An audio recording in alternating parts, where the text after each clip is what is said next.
আমাদের জমিদারি প্রথা বাতিল করা হয়, সহজ কথা হচ্ছে যখন ব্রিটিশরা এই উপমহাদেশ ছেড়ে চলে যায় তারপরে জমিদারি প্রথা বাতিল করা হয়, জমিগুলার আমরা 100% মালিকানা অর্জন করি।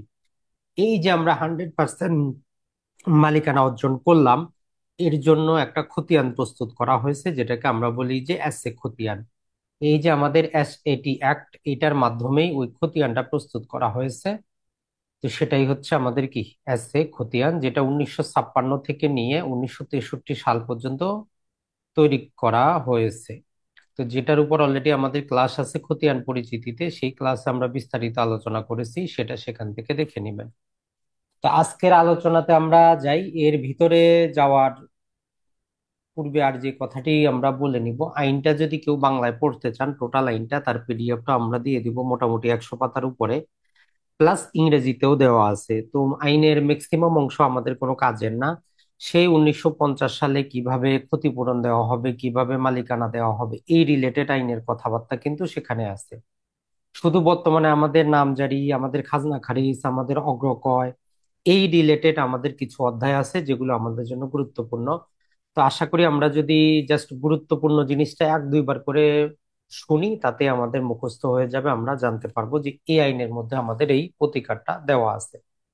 তো বন্ধুরা, সর্বপ্রথম যে কথাটা সেটা হচ্ছে যে আমাদের 75-এর এই একটা কথা বলে আমরা কি করতে পারবো না, আমাদের যে কৃষি সম্পত্তি গুলা আছে এগুলা আমরা কোপাপর্তন দিতে পারবো না, সাবলিজ দিতে পারবো না। তো পূর্বে যেটা করা হইতো যে জমিদার থেকে এলাকার যারা প্রভাবশালী ছিল তারা ধরেন যে 50 বিঘা 60 বিঘা জমি তারা পত্তন নিয়ে আসতো। তো নিয়ে এসে সেখানে আবার ছোট ছোট ভাগ করে 10 বিঘা 10 বিঘা করে অন্যকে দিয়ে চাষাবাদ করাইতো, যাদেরকে সিএস খতিয়ানের মালিকানার যেই মন্তব্য কলামে দেখবেন কোপাপত্তন লেখা থাকে। তো এইরকম কোপাপত্তন বা সাবলেটিং বা সাবলিজিং করা যাবে না বর্তমানে আর। তার মানে কৃষি সম্পত্তি আমরা আর এরকম সাবলিজিং করা যাবে না, এটা নিষিদ্ধ করা হয়েছে। এরপরে আপনার যে একটা কৃষি সম্পত্তি আছে, বাংলাদেশের সংবিধানে আপনি যে একটা কৃষি সম্পত্তি অর্জন করতে পারেন, ধারণ করতে পারেন, ব্যবহার করতে পারেন, তো এই কথাটাই সেই 1950 সালেই বলা হচ্ছে, যেটা 83 নম্বর সেকশনে, যে আপনার জমিটা আপনি সরকারিভাবে আইনগতভাবে নিষিদ্ধ নয় এমন যেই কোনো কাজে আপনি ব্যবহার করতে পারবেন। আপনি ধান চাষ করেন, গম চাষ করেন, ভুট্টা চাষ করেন, আপনার খুশি, কোনো সমস্যা নেই। কিন্তু নিষিদ্ধ ঘোষিত কোনো পণ্য বা নিষিদ্ধ ঘোষিত কোনো কাজ ওই সম্পত্তিতে করতে পারবেন না। তার মানে আপনার ক্রয়কৃত সম্পত্তিতে আপনার যেইভাবে ইচ্ছা সেইভাবে আপনি ব্যবহার করতে পারবেন, ভোগ দখল করতে পারবেন। এটা আইনগতভাবে আমাদেরকে অধিকার দেয়। তো আপনি আজকে হয়তো বলবেন যে ভাই এটা তো একটা সাধারণ ব্যাপার, তো পূর্বে আপনি চাইলেই পারতেন না? আপনার জমিতে আপনি ছোটখাটো পরিবর্তন করতে চাইলেও আগে জমিদারের অনুমতি নিতে হইতো, তাকে সালামি দিতে হইতো। তো এই জন্য এই ধারাটা রাখা হয়েছে যে আপনার সম্পত্তি আপনি যেইভাবে খুশি, আইনে নিষিদ্ধ নয় এমন ভাবে যে কোনো ভাবে ভোগ করতে পারেন। তারপরে 84-তে বলতেছে যে এই তো আমরা রাষ্ট্রীয় অধিগ্রহণ এবং প্রজাস্বত্ব আইনের মাধ্যমে আপনাকে জমির মালিকানা দিলাম, এখন আপনি যদি মারা যান, কথা হচ্ছে যে আপনার স্ব উত্তরাধিকার আইন অনুযায়ী কি হবে, আপনার সম্পত্তিটা বংশ পরম্পরায় যেতে থাকবে, কোনো সমস্যা নেই। তার মানে আপনি একবার যেহেতু মালিক হয়েছেন, আপনার সম্পত্তিটা আপনি যদি বিক্রি না করেন, আপনি মারা গেলে আপনার উত্তরাধিকারীরা ভোগ করতে পারবে, সরকার বা অন্য কেউ সেখান থেকে উচ্ছেদ করতে পারবে না। এই জিনিসটা মনে রাখবেন। তারপরে এই যে আমাদের 85 নম্বর সেকশনটা, এটার আরো একটা আমাদের আইন আছে, ওই আইনও বলা আছে যে কোনো প্রকার রায়তকে মানে জমির মালিককে তার জোত জমা থেকে দেওয়ানি আদালতের ডিক্রি ছাড়া উচ্ছেদ করা যাবে না। আপনার যে কৃষি সম্পত্তি আছে কেউ চাইলেই আসে আপনাকে ধাক্কা মারে উঠায় দিতে পারবে না। এক্ষেত্রে সরকার যদি অধিগ্রহণ করে আপনাকে পর্যাপ্ত ক্ষতিপূরণ দিবে। এর বাইরে অন্য কোনো ব্যক্তি যদি কোনো দাবি করে, মালিকানা দাবি করে, কোনোভাবে কোনো কিছু করে, তাহলে তাকে কি করতে হবে, আদালতে মামলা করে আদালতের আদেশ দিয়ে আপনাকে আইনগতভাবে উচ্ছেদ করতে হবে। ক্ষমতার জোরে কেউ কাউকে উচ্ছেদ করতে পারবে না। এই অধিকারটাও আমাদেরকে এই আইনের মধ্যে দিয়ে দিচ্ছে। এরপরে যে সমস্ত অঞ্চল নদী ভাঙ্গন কবলিত আছে, যেমন পদ্মার পাড়ে, যমুনার পাড়ে, মেঘনার পাড়ে, দেখবেন যে অসংখ্য জমি কি হয়, নদী ভেঙে চলে যায়। এখন হয়তো নদীর পাড়ে আপনার সম্পত্তি ছিল, ধরেন যে 10 বিঘা সম্পত্তি ছিল, এখন 5 বিঘা ভেঙে চলে গেছে, তো আপনার নামে তো খতিয়ান আছে, আপনার নামে খাজনা প্রতি বছর বছর জমা হচ্ছে। তো এই 86 নম্বর বলতেছে, যদি আপনার কি হয়, শিকস্তি হয়, জমি যদি আপনার নদীতে ভেঙে চলে যায়, তাহলে আপনার উচিত হবে এসিলেন বরাবর আবেদন করা যে কতটুকু সম্পত্তি আপনার নদীতে ভেঙে গেছে। কারণ হচ্ছে এই নদীতে ভেঙে যাওয়ার ফলে আপনার সেই সম্পত্তিটার খাজনা থেকে আপনি মওকুফ পাবেন। এবং এই মওকুফ দাখিলাটা পরবর্তী যদি 30 বছরের মধ্যে তার আশেপাশে কোনো চর জাগে, সেখানে আপনি ওই সম্পত্তিটা আপনি অথবা আপনার উত্তরাধিকারীরা দাবি করতে পারবেন। কিন্তু আপনাকে ওই যে বললাম খাজনার মওকুফ দাখিলাটা অবশ্যই সংরক্ষণ করতে হবে। তার মানে আপনার জমি যদি নদীতে ভেঙে যায়, আপনি ওই যতটুকু ভেঙে গেল এইটার খাজনা মওকুফ করার জন্য এসিল্যান্ড বরাবর একটা অ্যাপ্লিকেশন দিবেন। বর্তমানে ম্যানুয়ালি আপনি দিতে পারবেন। আর এই রসিদটা আপনার দলিলের সাথে সংগ্রহে রাখবেন। আপনি মারা গেলে আপনার উত্তরাধিকারীরা পরবর্তী 30 বছরের মধ্যে যদি আশেপাশে কোনো চর জাগে, সেইখানে আপনি যতটুকু সম্পত্তি হারিয়েছিলেন ততটুকু সম্পত্তি আপনি দাবি করতে পারবেন। এই জিনিসটা মনে রাখবেন। তো এইরকম চর জাগলে এখানে নিয়ম দেওয়া আছে যে জেলা প্রশাসক কি করবে, ওই চরটার একটা নকশা করবে, নকশা করে আপনার দলিল পত্র দেখে আপনার নামে সে ঢাকঢোল পিটিয়ে আপনার অংশটা আপনাকে বুঝিয়ে দিবে, মালিকানা দিয়ে দিবে, একটা বন্দোবস্ত দলিল করে দিবে যদি প্রয়োজন মনে হয় নতুন দাগ অনুযায়ী। আর যদি যেটা হয় সেটা হচ্ছে যদি কৃত্রিম ভাবে আশেপাশে চর জাগানো হয় তাহলে আপনি পাবেন না। এই চর জায়গাটা স্বাভাবিক নদীর গতি প্রকৃতির পরিবর্তনের মধ্যে হইতে হবে। এখন কথা হচ্ছে যে কত কিলোমিটারের মধ্যে হইলে আপনি পাবেন। তো আইনের মধ্যে যদিও এখানে স্পষ্ট বলা নাই, অন্যান্য আইনে এবং সংশোধনী থেকে দেখা যায় যে টোটাল 1 কিলোমিটারের মধ্যে, মানে আপনার জমিটা যে দিক থেকে ভাঙলো ও তার 1 কিলোমিটার রেডিয়াসের মধ্যে যদি কোনো চর জাগে তাহলে আপনি সম্পত্তিটা দাবি করতে পারবেন এই 86 ধারার অধীনে।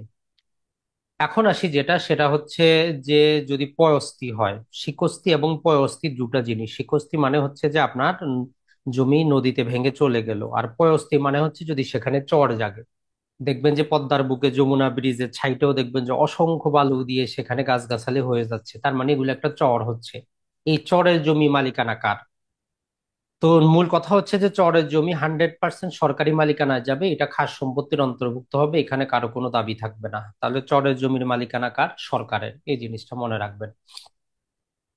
88-তে বলতেছে যে আপনাকে যে আমরা সম্পত্তির মালিকানা দিলাম, আপনাকে যে ভোগ দখলের অধিকারী দিলাম, আপনাকে আমরা সম্পত্তিটা হস্তান্তর করার অধিকার দিচ্ছি। আপনি আপনার সম্পত্তি, আপনার টাকা পয়সার প্রয়োজন, আপনি বিক্রি করেন, বিনিময় করেন, দান করেন, হেবা করেন, উইল করেন, ওসিয়ত করেন, কোনো সমস্যা নাই।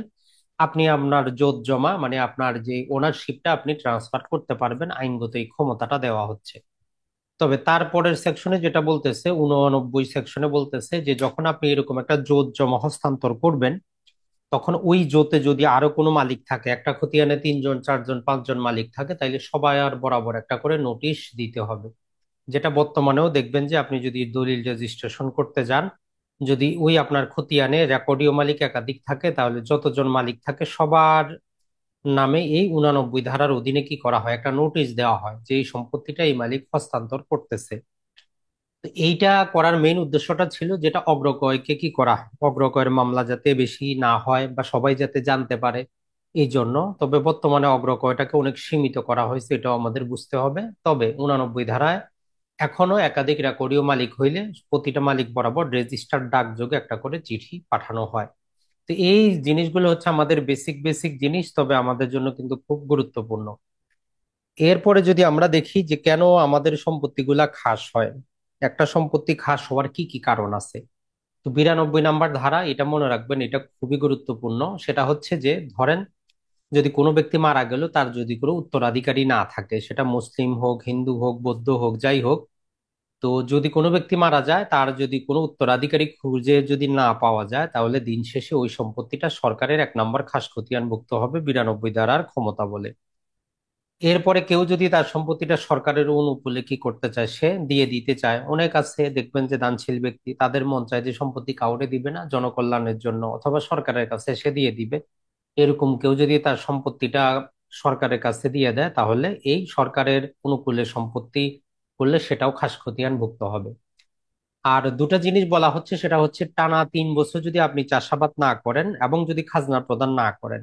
ধরেন যে আপনার একটা কৃষি সম্পত্তি আছে, এখন এই সম্পত্তিতে আপনি চাষাবাদও করতেছেন না, কোনো কিছু করতেছেন না, এটা পতিত হয়ে পড়ে আছে। তবে এইভাবে যদি 1 বছর 2 বছর 3 বছর পড়ে থাকে, প্লাস আপনি যদি খাজনাও প্রদান না করেন, ওই জমিটা সরকার চাইলে কি করতে পারে, 92 ধারার অধীনে এসিলেন সাহেব আপনার বিরুদ্ধে আপনাকে একটা নোটিশ দিয়ে কি করতে পারে, ওই সম্পত্তিটা খাস খতিয়ানের অন্তর্ভুক্ত করতে পারে। তবে বাস্তবে আমার জানা মতো আজ পর্যন্ত এখনো হয় নাই, শুধু আইনের মধ্যেই সীমাবদ্ধ আছে।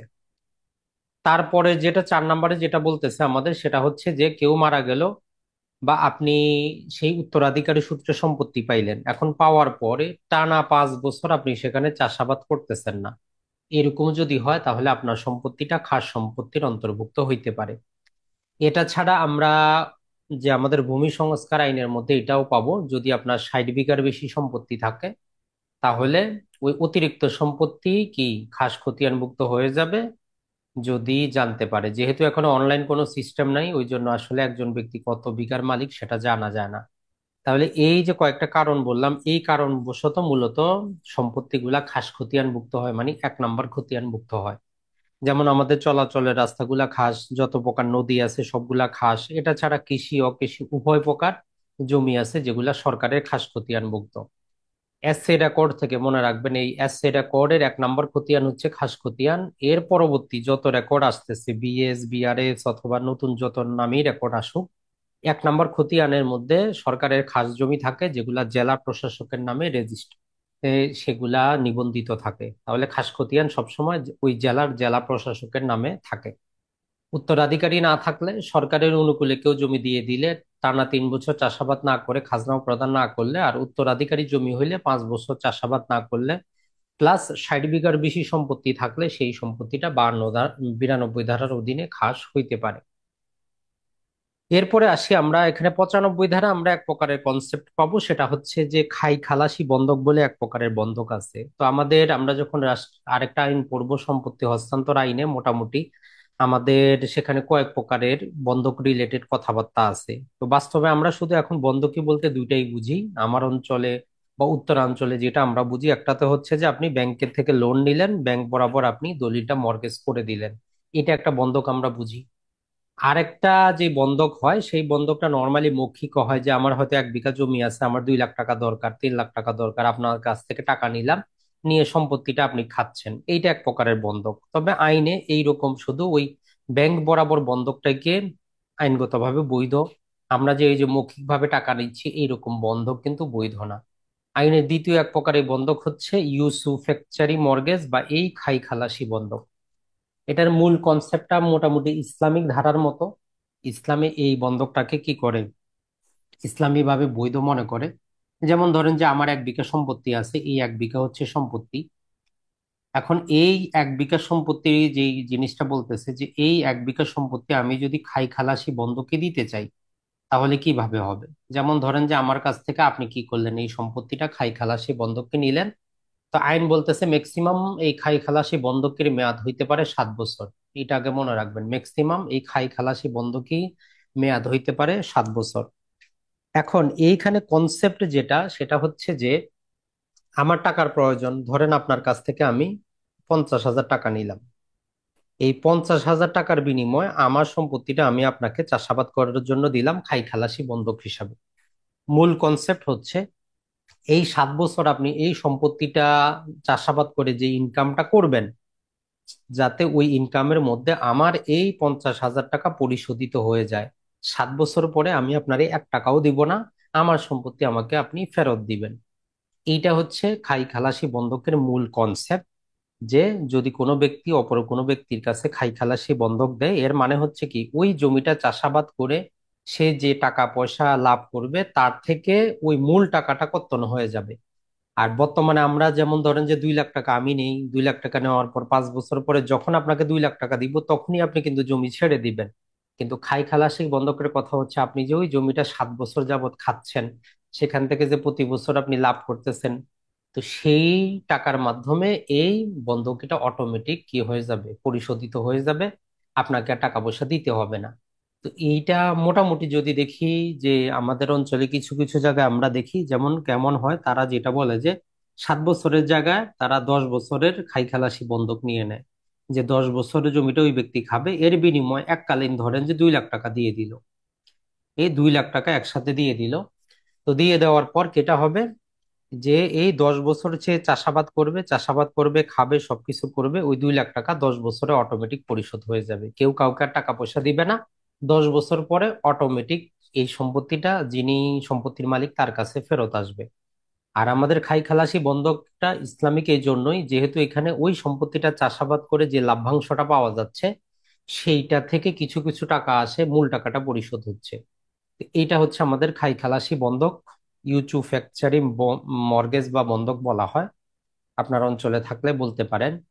এইরকম যদি বন্ধক দেওয়া হয়, এখন অনেক ক্ষেত্রে নানা প্রকার বিরোধ হইতে পারে। তো আপনার আদালতে মামলা করতে হবে না। তো এটা বলতেছে যে এসিলেন বরাবর যদি আপনি আবেদন করেন, তাহলে এই বন্ধকটার সম্পত্তির দখল যদি যিনি নিয়েছিলেন উনি না দেন, এসিলেন আপনাকে বুঝিয়ে দিবে। পূর্বে আদালতে মামলা করার দরকার ছিল, আইনে সংশোধনী এনে বলতেছে যে না, খাই খালাসি বন্ধকের ক্ষেত্রে আদালতে মামলা করার কোনো দরকার নাই, মর্গেজ ডিডও করার দরকার নাই। এই খাই খালাসি বন্ধ করতে মাত্র 5 টাকার স্টাম্পে যদি আমরা একটা চুক্তিপত্র করি তাতেই যথেষ্ট। আর যদি শেষে সে চুক্তি মানতে না চায়, আমরা এসিলেন বরাবর ওই চুক্তিপত্রটা সহ আবেদন করলে এসিলেন সম্পত্তির দখলটা বুঝিয়ে দিবে।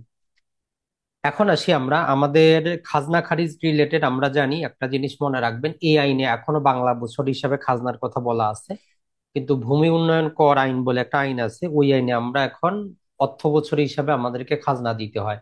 মানে জুলাই মাসের 1 তারিখ থেকে শুরু হয়ে পরের বছরের জুন মাসের 30 তারিখ পর্যন্ত এই 365 দিন আমাদের হাল সন হিসাবে গণ্য করে আমরা খাজনা দিতে পারি।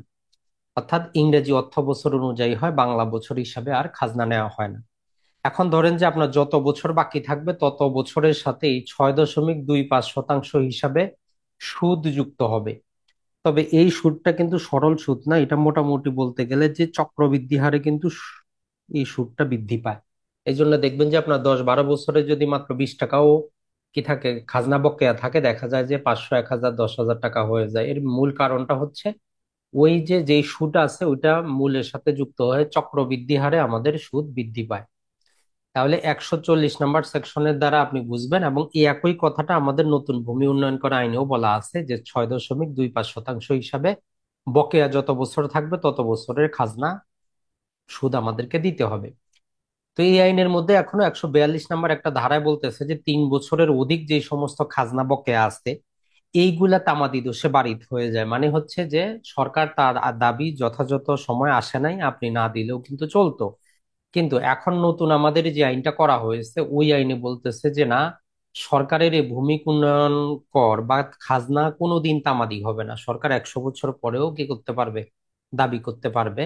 তাই এই ধারাটা আর আমাদের চলবে না, মানে 3 বছরে আর কি হবে না, খাজনা তামাদি হবে না, খাজনা সরকার যেই কোনো সময় আদায় করতে পারবে। তো এই জিনিসটা একটু মনে রাখবেন।